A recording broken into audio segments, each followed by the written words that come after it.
Assalamualaikum warahmatullahi wabarakatuh, Sobat TV 92 yang berbahagia. Jumpa kembali di channel Silaturahmi melalui rekening. Saya ketemu dengan kawan alumni waktu sekolah di Madrasah Aliyah Cipasung tahun 1992. Beliau Kang Sofiuddin, orang Ciamis. Baru beberapa bulan ini ketemu dan alhamdulillah hari ini ketemu ya Kang ya. Alhamdulillah. Sehat-sehat Kang. Alhamdulillah. Aduh Kang, kita ngenang masa lalu ini gimana itu dulu kan? Waktu itu mah kita nggak saling kenal ya. Kita nggak kenal. Kalau saya ke Kang Dani saya tahu kan. Oh gitu ya. Saya tahu. Tapi saya nggak kenal. Karena saya tahu kalau Kang Dani itu masuk ke Aliyah Cipasung itu kelas 2. Iya. Saya tahu. Tapi saya nggak kenal. Waktu itu akan ngambil jurusan apa kan? Saya dulu ngambilnya Dari kelas agama. 1. Oh dari kelas 1 ya? Dari kelas 1 Oh saya. sampai kelas 3. Iya, dari kelas 1 saya ngambil agama A1 kalau dulu. Kelas 1 saya di 1-2. Kemudian saya ngambil agama. Saya kan waktu di Cipasung memang orangnya saya tidak terlalu orang yang tidak begitu pandai bergaul kan. Saya Introvert ya? Saya tinggal di asrama. asrama. Oh di Cipasung. Di Pondok Pesantren Cipasung. Ya, pertama masuk saya di asrama Selamat. Kemudian kalau masalah bulan-bulanan lah nggak sampai 1 tahun mungkin saya pindah ke Bahagia. Dan alhamdulillah saya 3 tahun pesantren di Pondok Pesantren Cipasung. Keluar saya 92. Kalau ngaji saya tidak terlalu pinter kan. Jadi saya malu lah. Malu. Jadi saya sampai saya ngaji itu saya mungkin malu lah saya katakan ya. Kalau kitab kuning saya kitab yang basic-basic kan. Saya nggak pernah ngaji yang tebal-tebal gitu, saya nggak pernah di Cipasung. Yang jelas yang penting nilai-nilai keagamaannya ya lah. Iya betul. Alhamdulillah lah. Alhamdulillah. Ya kan soleh lah ya. Alhamdulillah.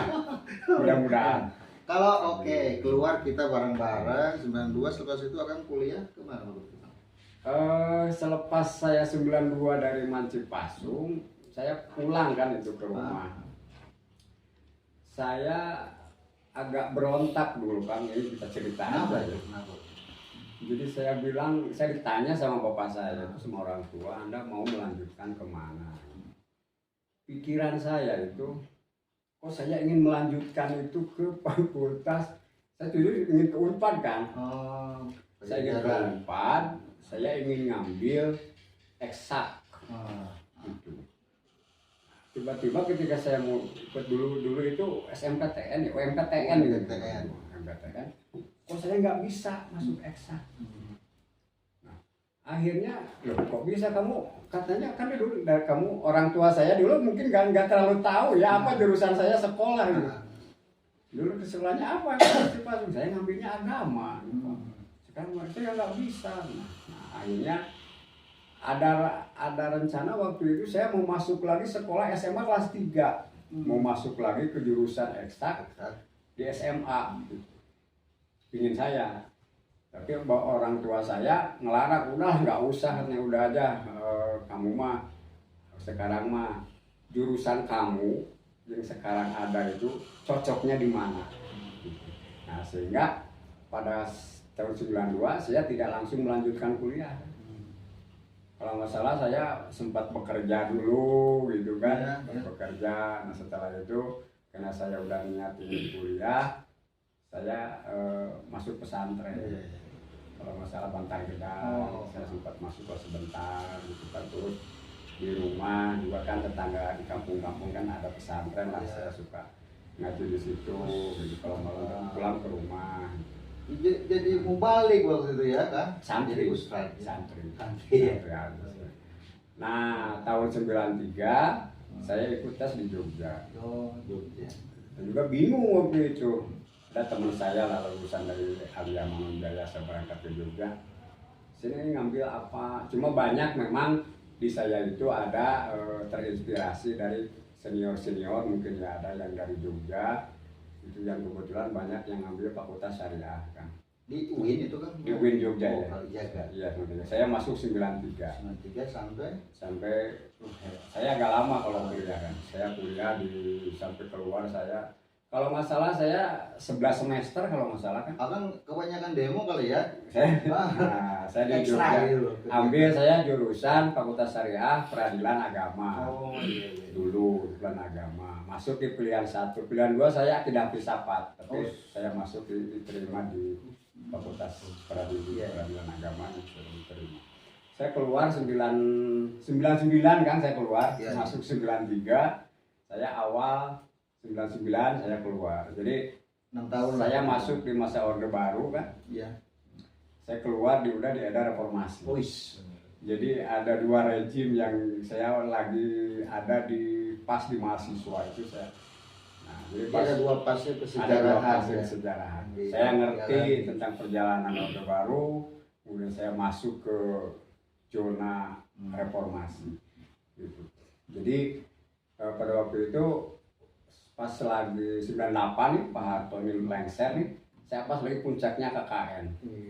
Dari KKN akhirnya semua mahasiswa juga kan kalau demo urusan, meskipun saya di kampung, kalau urusan demo waktu itu ya tahu kan informasinya, ada instruksi itu, jadi semua jaket alma mater semua dipakai dan dipanggil di alun-alun Keraton Jogja. Waktu itu pas penurunan pas waktu Pak Harto lengser itu kami kumpul semua itu di alun-alun Jogja. Nah, semua udah pakai alma mater karena kan ngeri. Wajib kalau waktu itu kan alma mater itu kan identitas kampus, sehingga jelas identitasnya, sehingga kalau pihak keamanan ini kan penyusup segala macam kan sudah teridentifikasi dengan alma mater. Karena waktu itu kan hampir di semua universitas para mahasiswa turun semua. Apalagi Jogja. Basis basis pemikiran.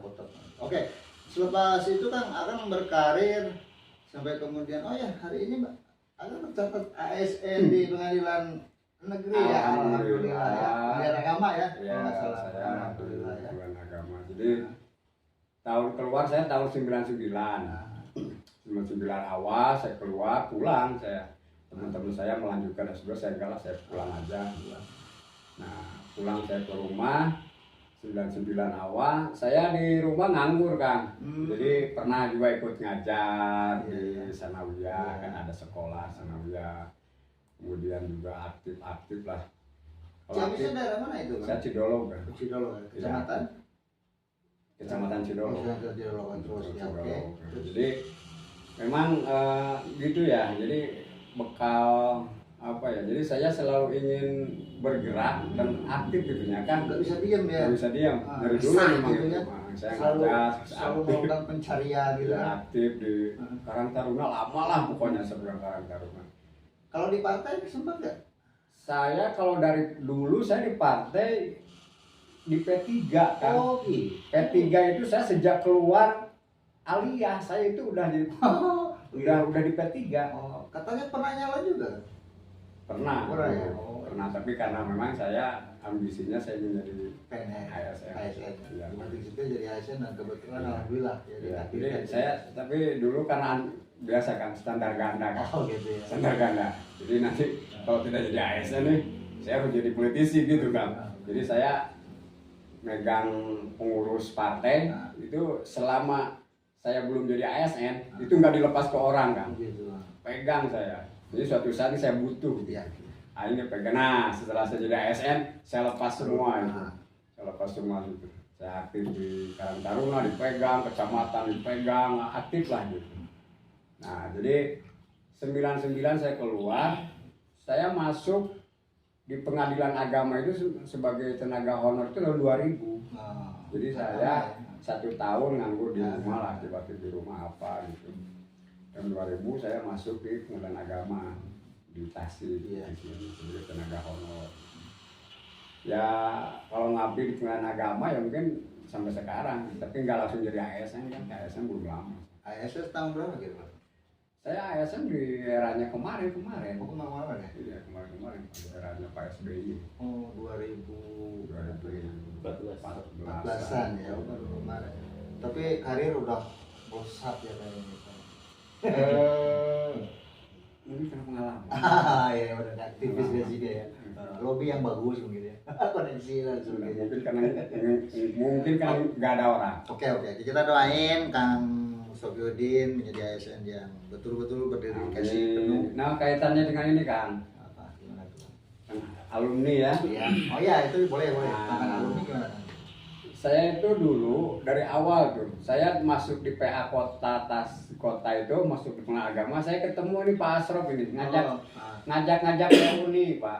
Nggak tahu dari mana nomornya, nggak tahu lah, saya juga lupa, Facebook apa mungkin nggak tahu. Saya awalnya itu kan nggak begitu tertarik dengan reuni kan. Betul. Awalnya saya nggak mau. Kenapa? Apa ada image Jadi negatif gimana? enggak di situ saya. Saya berpikir tuh gini, kesan pikiran saya ketika reuni itu kan ketemu teman lama, kemudian cerita tentang masa lalu, happy gitu kan ya itu. Saya bayangannya itu kan kalau reuni ya. Saya sepertinya kalau saya ikut reuni, saya tidak bisa seperti itu. Jadi pertama kawan saya juga tidak begitu banyak gitu ya kan. Terus apa yang harus saya ceritakan gitu, sehingga saya agak nggak begitu tertarik awalnya gitu ya. Terus saya kadang ikut, kadang tidak. Nah dulu pas saya lagi di Singaparna, nah itu diajak sama Ayi Hidayat, sering cerita, sering datang ke kantor, cerita masalah reuni. Akhirnya saya coba ikut, dan ternyata memang reuni ini enak gitu kan. Jadi apa namanya ya? Enjoy. Jadi kita senang gitu, bisa bertemu teman lama, bisa silaturahmi, bisa komunikasi. Bahkan perkawanan bertambah. Bahkan ada yang dulu saya tidak kenal, malah sekarang saya jadi dekat. Oh iya benar. Dulu saya nggak kenal waktu seperti itu, kita aja ya. Nah, sama Kang Dani dulu nggak kenal. Sekarang kan enak gitu komunikasi. Itu ya buat. Iya, dan kita udah sama-sama dewasa. Dengan Pak Asrop ya dulu saya udah kenal dari dulu. Nah, kalau dengan Pak Asrop. Nah itu kan jadi ternyata manfaatnya, dan yang lebih yang saya rasakan ya kan dari komunikasi silaturahmi dengan reuni ini, yang saya dapatkan ini sekarang pertama menambah teman, silaturahmi teman, ilmu pengetahuan. Oh iya, saling sharing gitu ya, brainstorming. Yang saya rasakan manfaat. Apalagi menambah ilmu. Iya. Karena kan komunikasi di grup gitu kan. Terus terang itu manfaatnya. Dan itu enak ya. Enak. Jadi sekarang enak gitu, banyak temen kemana-mana kita. Ada teman di daerah ini, ada teman ini. Oke. Itu aspek yang kita harapkan ya. Karena selama ini kan suka ada semacam judge gitu. Orang kalau reunian ya cari happy aja. Bahkan gak sedikit loh yang berpikiran negatif, ada yang semacam affair gitu kan. Karena dulu kita anak-anak, sekarang ketemu dewasa, ada banyak tuduhan, affair lah gitu kan, segala macam. Itu gimana itu kan? Kalau affair itu kalau sangka sih boleh lah kan. Kalau orang menyangka bahwa dari pertemuan reuni itu ya itu boleh sah-sah saja kalau tuduhan dinamikanya. Tapi pada kenyataannya kan tidak. Justru kita kan saling membantu. Iya, justru harus menguatkan posisi masing-masing. Perkawanan, iya. Jadi saya enggak merasa ada kita kenal dekat gitu, tapi ya kita silaturahmi, menguatkan, saling bantu justru. Mungkin kan bisa saling bantu, kalau ada masalah kita bisa bantu. Kalau ini masalah ini bisa, jadi saling mengisi lah. Ini ada pengetahuan, ada masalah ini kita bantu, materi kita bantu, terus apa gitu kan bisa seperti itu. Enggak ada. Dan bantuan bisa sifatnya pribadi, secara kelompok dan kelembagaan ya. Jadi tidak bisa dijustifikasi bahwa reuni itu berdampak negatif ya. Masalahnya kan gini Kang, kayak gini lah.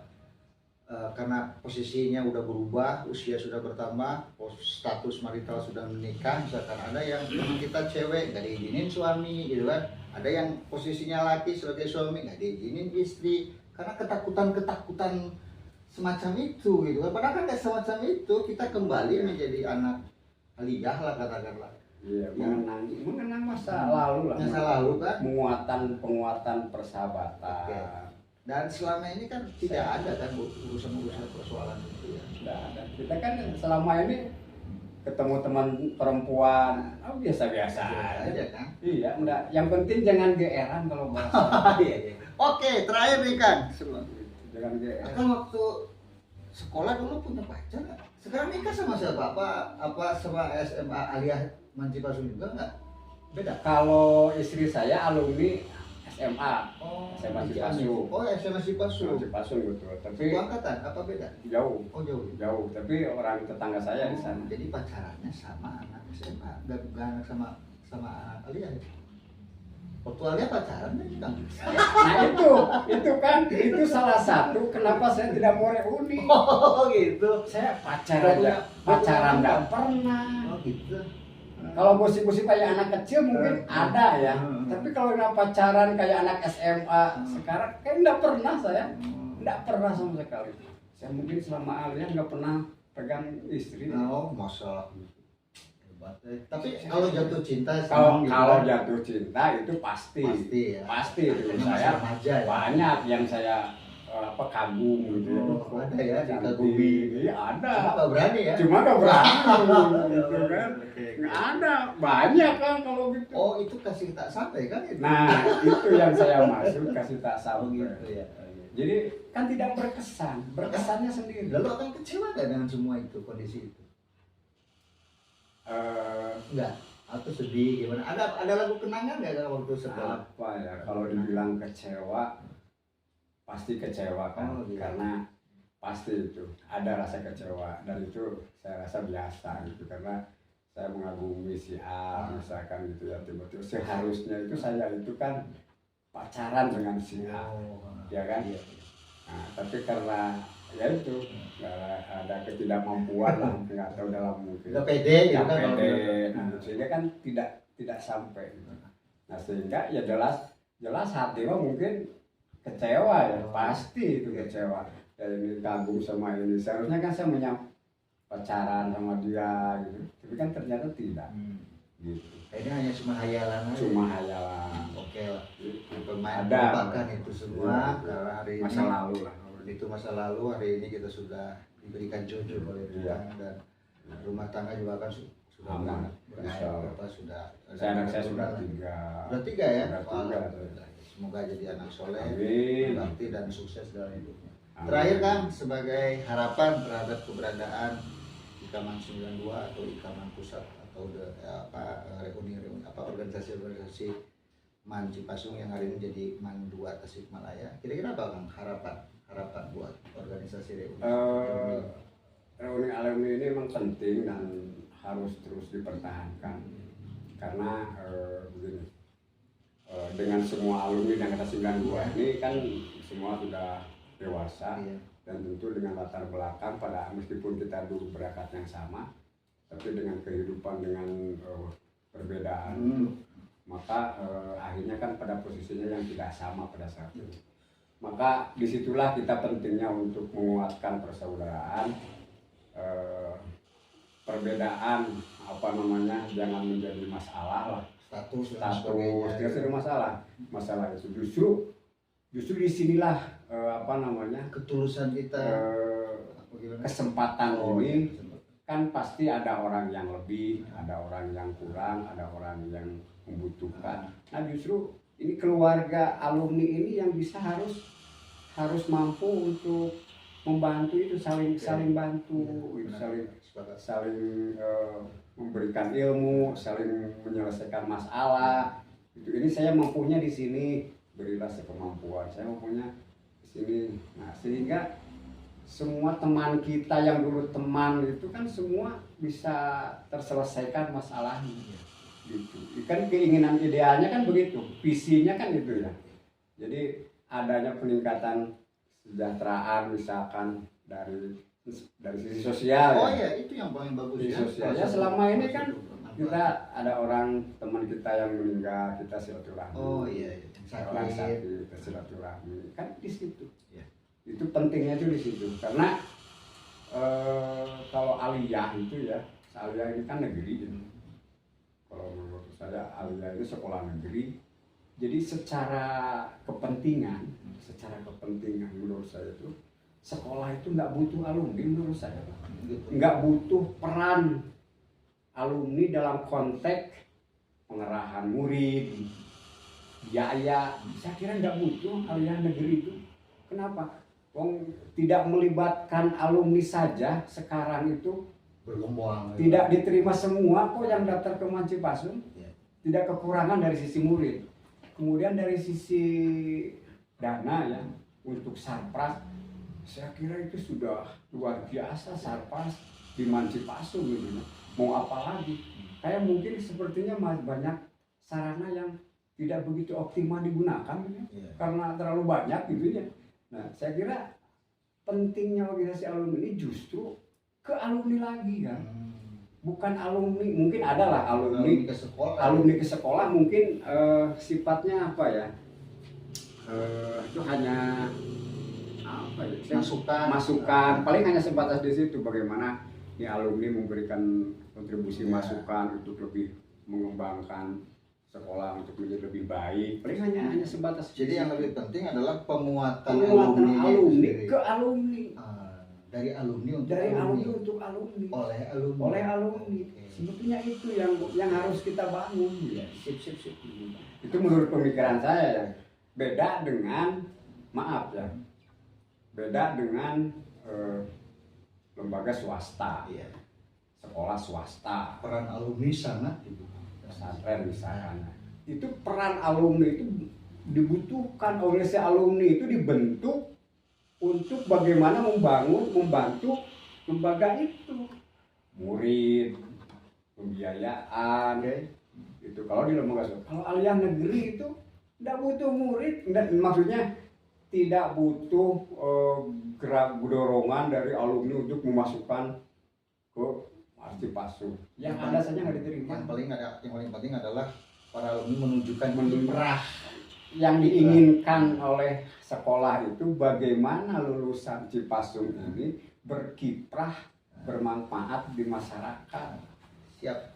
Itu Dan karena selepas kebanggaan juga mereka kan kuliah, bekerja dan lain sebagainya, tentu saja jadi sebuah kebanggaan bagi lembaga. Bagi lembaga sebuah kebanggaan. Ya. Oke.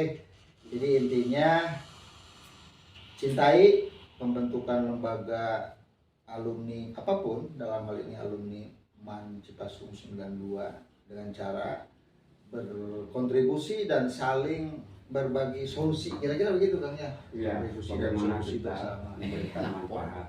Oke, terima kasih Kang Kang Sopi.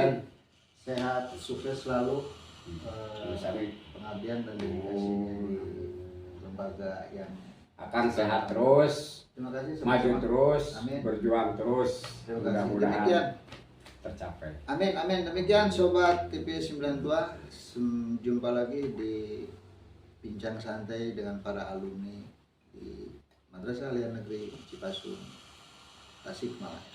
Terima kasih. Assalamualaikum warahmatullahi wabarakatuh. Waalaikumsalam.